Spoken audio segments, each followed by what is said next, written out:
Bienvenidos a Tendencias, el podcast que muestra cómo podemos dejar atrás la incertidumbre y el miedo, el problema del desempleo y hasta la crisis, gracias a la ciencia y la tecnología. Y es un podcast que lo hace de una forma nueva y original, con historias y testimonios tan emocionantes que, créeme, te va a costar olvidarlos. Tendencias es un proyecto de Silvia Leal y BCC Digital, realizado gracias al apoyo y la colaboración del Ayuntamiento de Madrid, la Fundación 11, Huawei, New Line, Aliaxis y Berbés.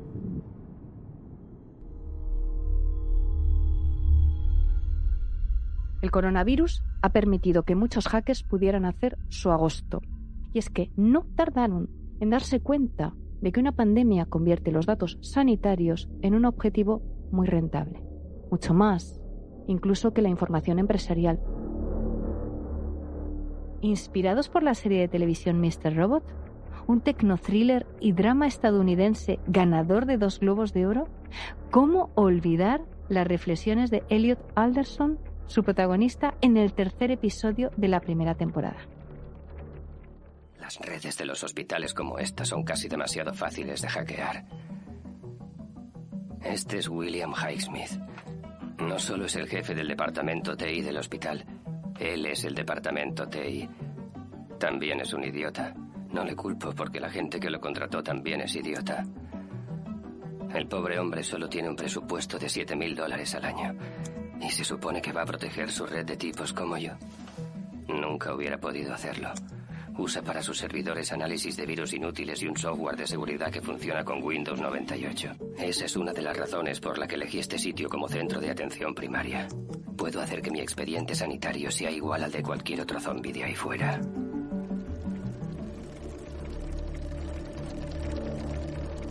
Fue lo que sucedió, por ejemplo, en 2016, en el Hollywood Presbyterian Medical Center, un hospital que tuvo bloqueados los sistemas informáticos durante más de 2 semanas por culpa de unos piratas. Y como condición para liberarlo, exigían de rescate $3,6 millones. Casi nada. Para ejecutar el ataque, utilizaron ransomware, algo muy habitual en estos casos. ¿Sabes cómo funciona? Esta explicación de Kaspersky España lo dejaba clarísimo. Los cibercriminales utilizan ransomware para hacerse con el control del equipo de una víctima de distintas formas. Cifran los archivos en el ordenador, bloquean la pantalla y exigen un pago, o cambian el registro de arranque maestro del ordenador para interrumpir el proceso normal de inicio. Una vez controlado el ordenador, los cibercriminales piden un rescate a la víctima a través de Bitcoin para recuperar su información. Muchas víctimas pagan para conseguir la clave de descifrado sin ninguna garantía de que obtendrán acceso a sus archivos. Un ransomware es, en pocas palabras, un software malicioso que encripta la información, lo que impidió el acceso a los archivos de los pacientes, y al comprobar que la situación se alargaba más de la cuenta, el equipo directivo del centro finalmente accedió a negociar.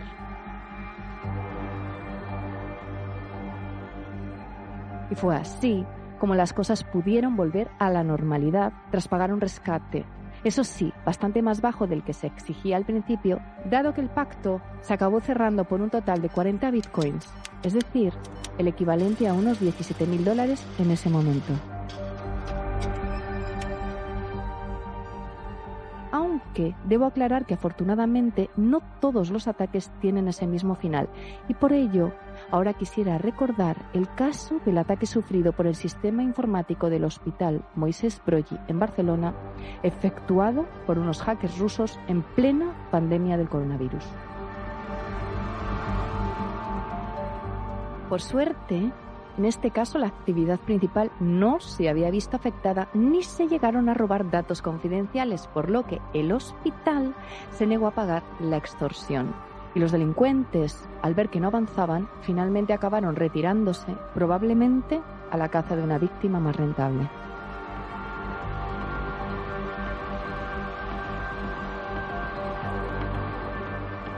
No obstante, aunque parezca evidente, hay que recordar que durante todos estos incidentes lo que está en juego no es solo dinero, son muchas vidas. Y quedó demostrado este mes de septiembre en la localidad alemana de Düsseldorf, donde una mujer que estaba muy enferma falleció por uno de estos ataques.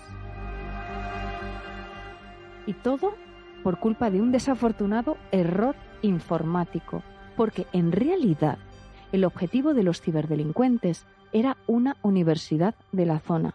Sin embargo, se infectó por error la tecnología del hospital, dejando inutilizados los sistemas de urgencias del centro y obligando a cerrar todos los quirófanos. Y esto a ella le costó la vida. Necesitaba atención urgente, pero dadas las circunstancias, los médicos decidieron trasladarla a otro lugar y falleció en la ambulancia.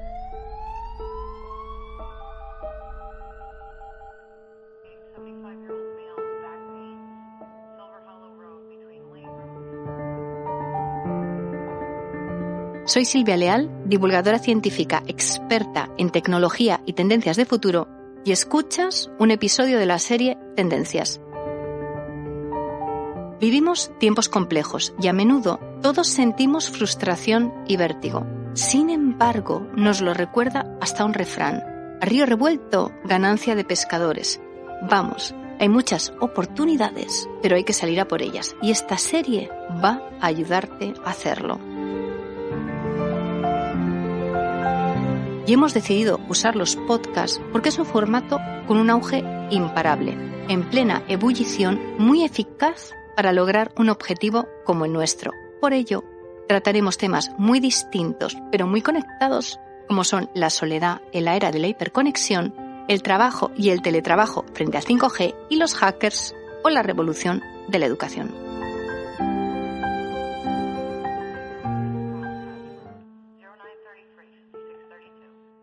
Y es que los daños provocados por un problema de este tipo pueden llegar a ser de tanta gravedad que se dice incluso que la ciberseguridad se ha convertido en un asunto de Estado.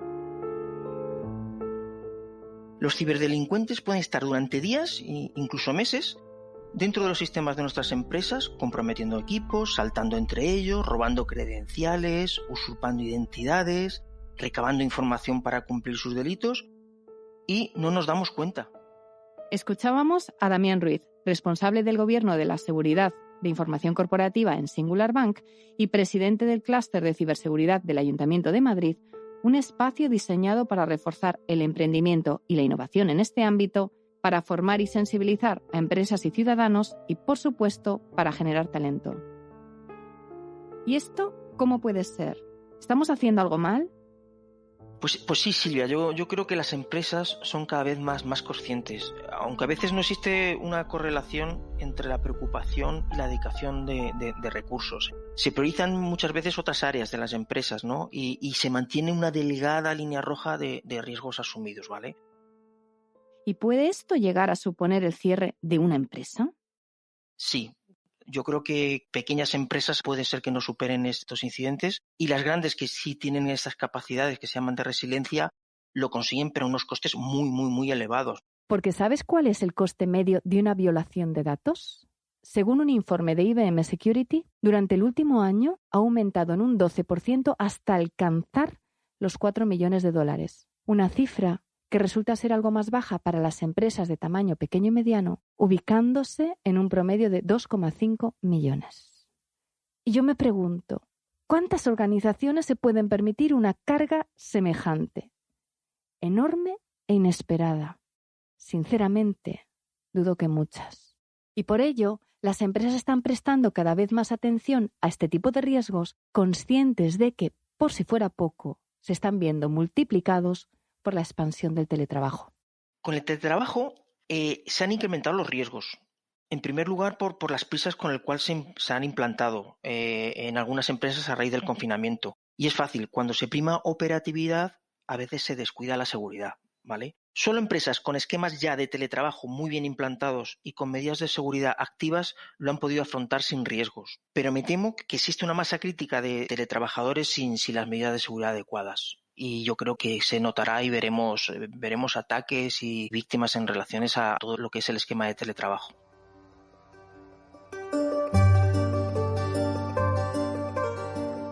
Y por eso es muy importante asegurar que el trabajo en remoto se haga garantizando tanto una correcta protección de los dispositivos como de las redes domésticas, asegurando el máximo respeto de los empleados frente a las políticas corporativas de ciberseguridad.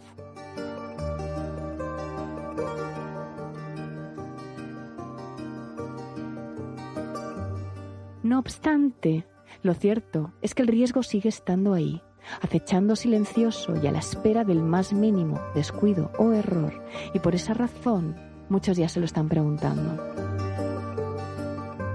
¿Y no sería mejor evitar todas estas brechas de seguridad dando marcha atrás en el avance del teletrabajo?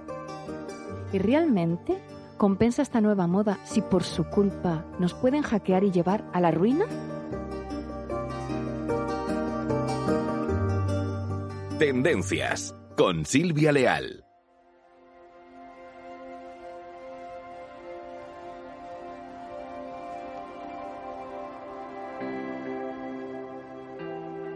Dime la verdad. ¿Te has levantado hoy con ganas de ir a trabajar? ¿Con muchas ganas? ¿Y ayer? ¿Te sentías motivado? ¿Y mañana lo estarás? Las cifras hablan por sí solas.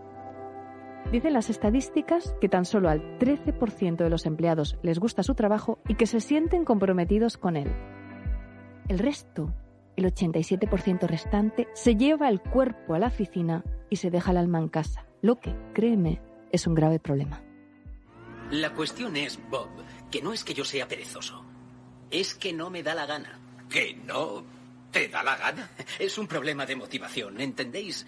Si me dejo la piel en el trabajo e Initec consigue más ingresos extra, yo no veo ni un solo centavo. ¿Dónde está la motivación?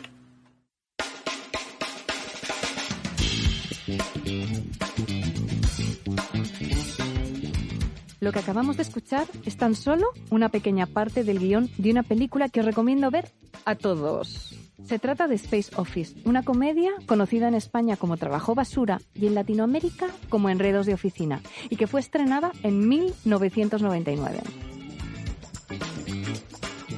Y en concreto, hemos tenido la suerte de escuchar la entrevista entre los dos consultores contratados por una empresa para su reducción de personal y Peter Gibbons, uno de los empleados que trabajan allí y que no tiene ningún reparo en compartir con ellos cómo transcurre su día a día en la oficina.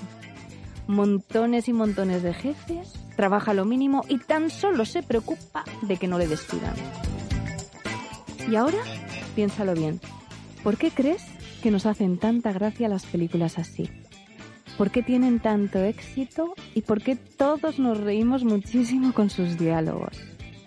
¿Porque exageran mucho o porque, por el contrario, son escenas que reflejan la realidad sin tener que exagerar demasiado? Es más, ¿quién no ha conocido a alguien que hiciera exactamente lo mismo que Peter? Es decir, lo mínimo. ¿Tú no lo has conocido? Por ello, quisiera dedicar los próximos minutos a hablar sobre el compromiso laboral y la motivación, aunque, antes de avanzar, quisiera aclarar que soy plenamente consciente de que tras esta reflexión, algunos estarán pensando que quizás ahora mismo me esté equivocando al introducir un cambio de tema. Después de demostrar que la ciberseguridad es algo tan importante, crítico y hasta mortal, ¿a qué viene este repentino cambio de foco? Y es cierto que las cosas están complicadas y sé que para muchos este es el momento de poner toda la atención en temas como los retos de la ciberseguridad y la digitalización, los procesos de innovación o los posibles cambios de estrategia. Pero ¿y si eso no fuera suficiente? Es más, ¿y si pudiera demostrarlo?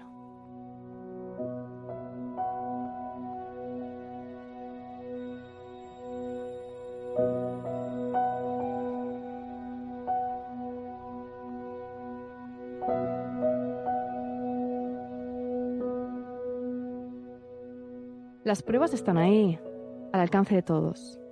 Según un estudio realizado sobre las 500 compañías más representativas de la bolsa neoyorquina, las empresas con trabajadores muy motivados obtienen de media un beneficio un 29% más alto que su competencia.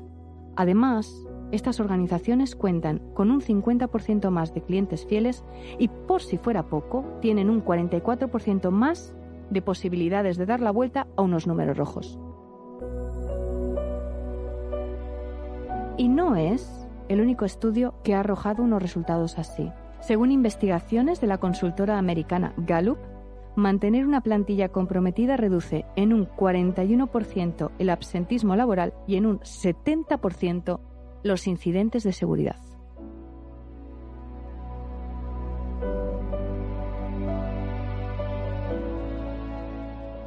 En pocas palabras, tener trabajadores poco motivados puede resultar carísimo, quizás tan caro como un problema de ciberseguridad, pudiendo llegar a marcar el principio del final para muchas empresas.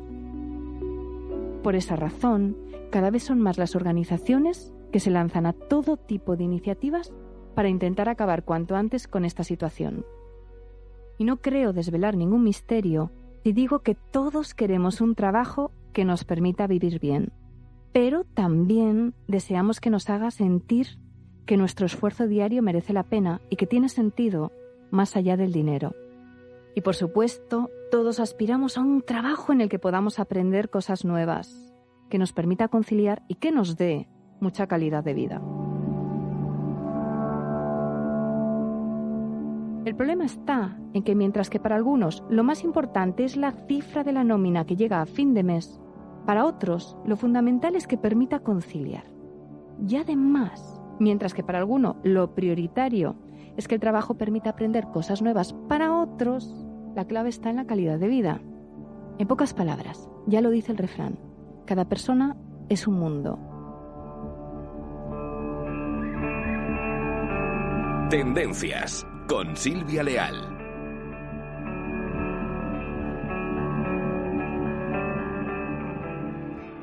Para lograr un plan que consiga motivar de verdad, hace falta un conocimiento muy profundo de las personas, con sus necesidades y sus deseos. Y esto hoy, más que nunca, es muy difícil de conseguir, entre otras cosas, porque como dicen las estadísticas, el 61% de los empleados no confía en sus jefes.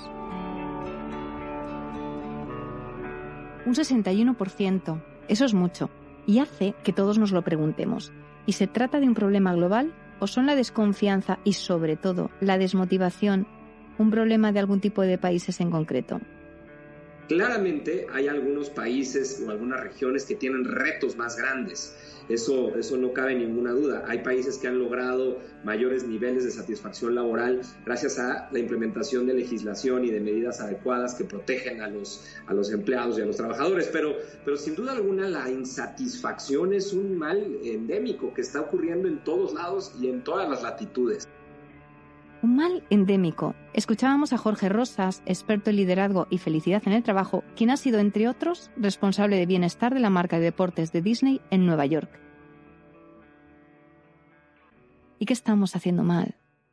Fíjate, yo sostengo y me parece que hemos venido malentendiendo o malinterpretando lo que alguien espera de un trabajo de tiempo para acá. O sea, me parece que con la llegada de las nuevas generaciones, de los millennials, de los centennials ahora que están llegando ya a los trabajos, se cambió un paradigma fundamental. Anteriormente, cuando nosotros, la generación X a la que pertenece un servidor o los baby boomers, trabajábamos, no teníamos ningún problema ni ningún empacho en inclusive poder trabajar durante largas jornadas o inclusive bajo ciertos tratos que no sean lo más adecuado, y interpretábamos eso como parte del proceso para poder triunfar. Es decir, poníamos el éxito antes que la felicidad. O sea, con tal de ser exitosos, no nos importaba tener que pagar altas horas de trabajo o jornadas muy extenuantes con tal de lograr el éxito que buscábamos. El tema es que con la llegada de las nuevas generaciones, ese paradigma de primero el éxito y después la felicidad cambió por completo. Las nuevas generaciones dicen, yo no voy a ser exitoso si lo que hago hoy no me hace feliz. O sea, en la medida que lo que yo haga hoy me haga feliz, en esa medida seré exitoso y no al revés.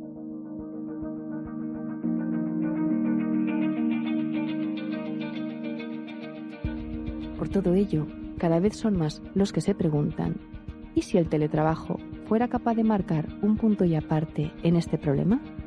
¿Y si con él se pudiera conseguir ese chute de energía y motivación que tanto necesitan las empresas para salir adelante?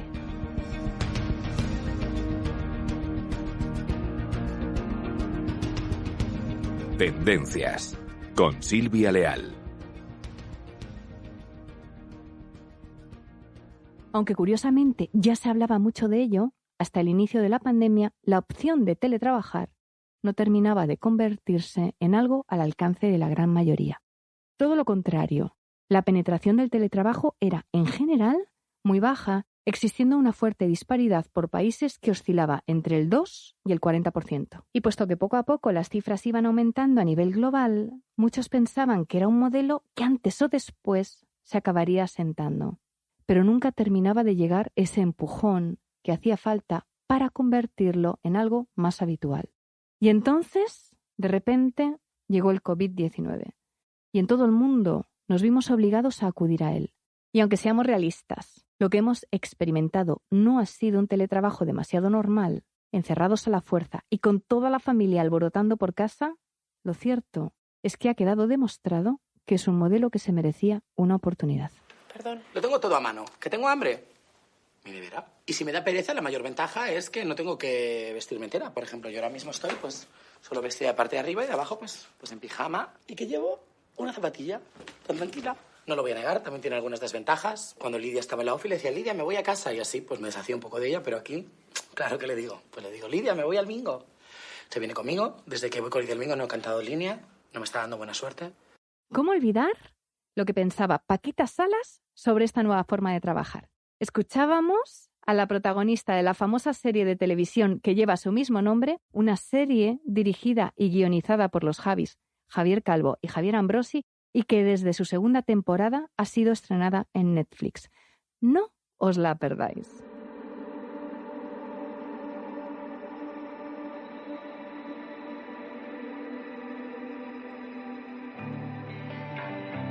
Y ahora, al pensar en la huella del coronavirus en el ámbito profesional, una de las primeras cosas que a todos nos viene a la mente es el posible afianzamiento del teletrabajo. Y resulta evidente que no se trata de una alternativa válida para todas las organizaciones ni tampoco para todo tipo de empleos, puesto que actividades como son, por ejemplo, la atención al público en un comercio, la ejecución de una obra de reparación y el cuidado de una persona enferma difícilmente se pueden hacer así, a distancia. Sin embargo, también es cierto que durante la pandemia, muchas empresas que hasta entonces ni lo habían probado, han encontrado en el teletrabajo un salvavidas que ha permitido mantener la actividad diaria al tiempo que posibilitaba luchar contra la propagación de la enfermedad, evitando poner en riesgo la salud de su personal y facilitando la conciliación familiar. Y además, igualmente ha quedado claro que, como apuntaban tantos informes y estadísticas, cuando está bien gestionado puede ser un modelo muy rentable y también eficaz.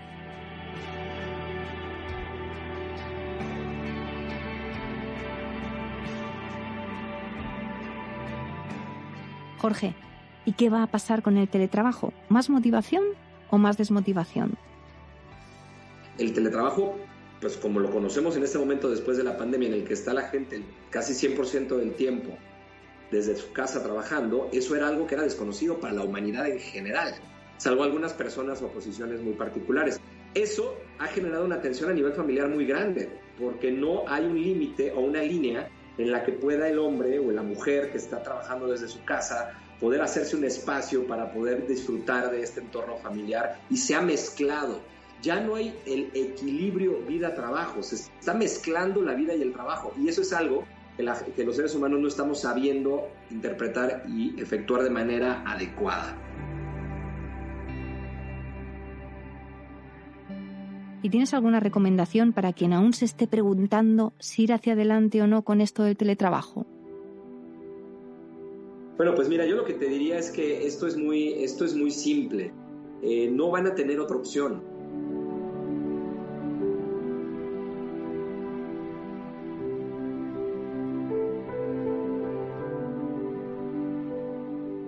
Eran muchos los estudios y las experiencias que la avalaban como un modelo muy beneficioso tanto para los empresarios como para sus trabajadores, pero no se terminaba de consolidar. A modo de ejemplo, quisiera empezar por los datos publicados en 2014 por el Instituto Nacional de Estadística. En ellos se reflejaba que las empresas españolas que habían apostado por el teletrabajo habían conseguido unos incrementos de productividad entre el 5 y el 25% respecto a aquellas que optaban por mantener a sus empleados durante las 40 horas de la jornada de forma presencial en sus oficinas. Y la justificación de unas cifras así era muy sencilla. Según esta misma fuente, las personas que teletrabajan dedican un 11% más de su tiempo precisamente a eso, a trabajar. Y no son datos que nos deban sorprender, teniendo en cuenta que otros muchos estudios, como por ejemplo el llevado a cabo por la Universidad de Stanford, ya apuntaban también a un incremento medio de la productividad del 13%. En este caso, un 9% se derivaba de la reducción de tiempos muertos, mientras que el 4% restante procedía del incremento del rendimiento individual.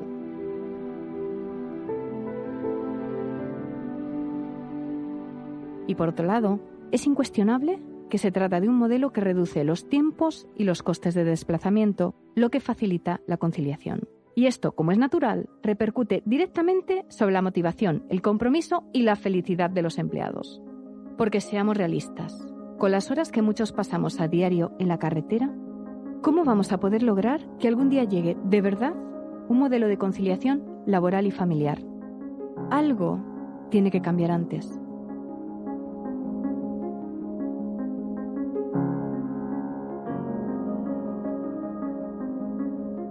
Por todo ello, tras esta experimentación forzosa que ha permitido demostrar que el teletrabajo es un modelo que realmente podría funcionar, ¿no deberíamos intentar convertirlo entre todos en lo normal? Pero aún hay más, porque por si fuera poco, se trata de una fórmula que facilita la integración profesional de muchas personas con discapacidad. El mes de abril acumuló el número de contratos específicos a personas con discapacidad más bajo desde hace 14 años, con una caída del 74% del empleo respecto a este mismo mes el año pasado. El 74%, es decir, ha sido un colectivo mucho más golpeado que el resto, mucho más. ¿Y por qué? ¿No es suficiente tener que lidiar con una discapacidad? Por esa razón, para terminar, tan solo quisiera recordar que hoy la tecnología nos permite que muchas de estas personas puedan trabajar con total normalidad en remoto. Y de hecho, en campos como el de la ciberseguridad, donde tenemos mucha demanda de profesionales sin cubrir, este colectivo puede llegar a ser una pieza fundamental para que las empresas sean capaces de avanzar en su digitalización sin riesgos.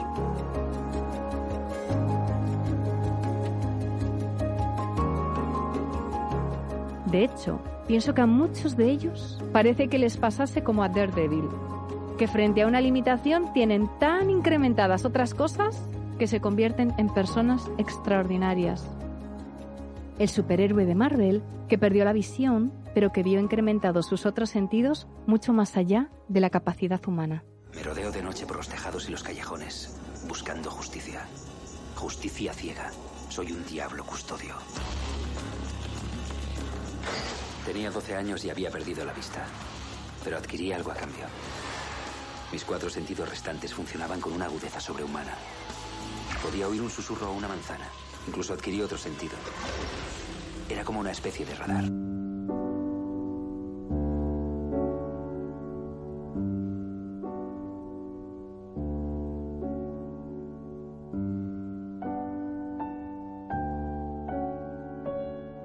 En definitiva, el teletrabajo nos trae productividad y justicia social, dando una oportunidad a personas que se la merecen y la necesitan.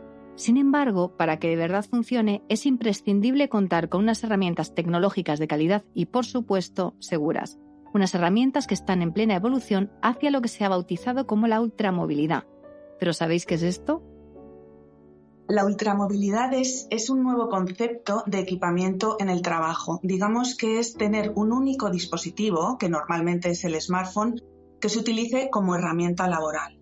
Es decir, se trata de dotar al smartphone, también repito, a través de aplicaciones, a través de funcionalidades, de todo lo que necesita para que, utilizando el smartphone, puedas desarrollar perfectamente todas tus funciones, todo tu trabajo.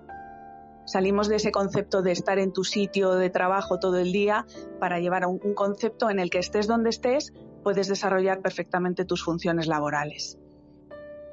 Escuchábamos a Carmen González Gens, vicepresidenta de ventas de Huawei Consumo España, y puesto que hoy tenemos la suerte de que nos acompañe, aprovecharé el momento para hacerle un par de preguntas más. ¿Qué impacto tendrá o podría llegar a tener el 5G en la ultramovilidad y el teletrabajo? Es un salto de calidad espectacular, ¿no? El salto cualitativo de 5G frente a 4G es muy superior al que tuvo, por ejemplo, 4G frente a 3G. Y esto nos lo llevamos al ámbito del teletrabajo y estés donde estés, trabajando en tu casa, trabajando donde sea, la capacidad de las redes 5G y la potencia y las capacidades que te va a dar tu smartphone en 5G te va a permitir pues, una descarga de contenidos más rápido, una mayor eficiencia a la hora de trabajar. Esto, por tanto, tendrá un impacto muy grande en los empleados, por supuesto, porque van a tener muchísimas más herramientas para desarrollar adecuadamente su trabajo, y también en las empresas.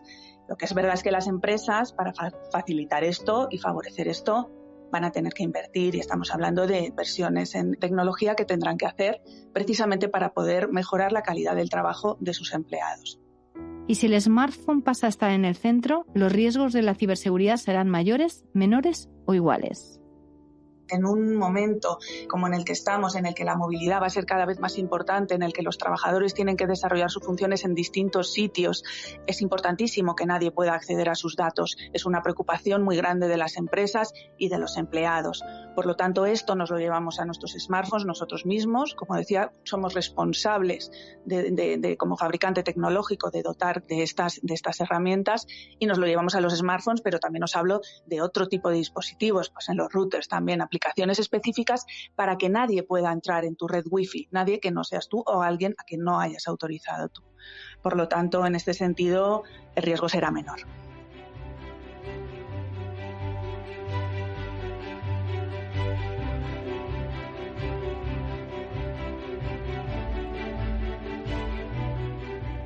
En el teletrabajo, como casi todo en la vida, hay luces y sombra. Es capaz de traernos eficiencia, motivación y rentabilidad, pero también llega con muchos retos como el de la ciberseguridad. Todo objeto conectado a Internet corre el riesgo de ser hackeado, y con las conexiones domésticas cada día hay más puertas para los cibercriminales. Y es cierto que la seguridad al 100% no existe, pero eso no es una excusa para no seguir adelante con modelos que aportan productividad, que generan compromiso entre los empleados y que, además, pueden usarse para traer un poco de justicia social a los colectivos más golpeados. Este es el momento de dar un paso adelante.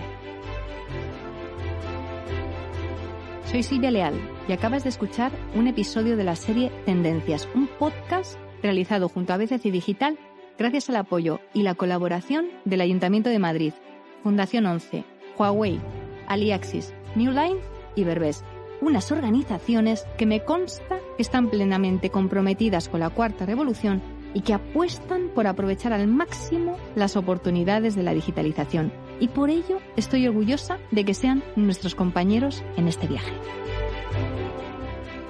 Y en el equipo, Enrique Besuri, productor ejecutivo, Diego Zarzosa, productor y director creativo, Jorge Maldonado, realizador técnico, grabado en los estudios Goodit, y Elisa Cuesta, comercialización y relaciones públicas, y para terminar, Alejandro Martín Buján, legal y administración. Te espero pronto con nuevos episodios.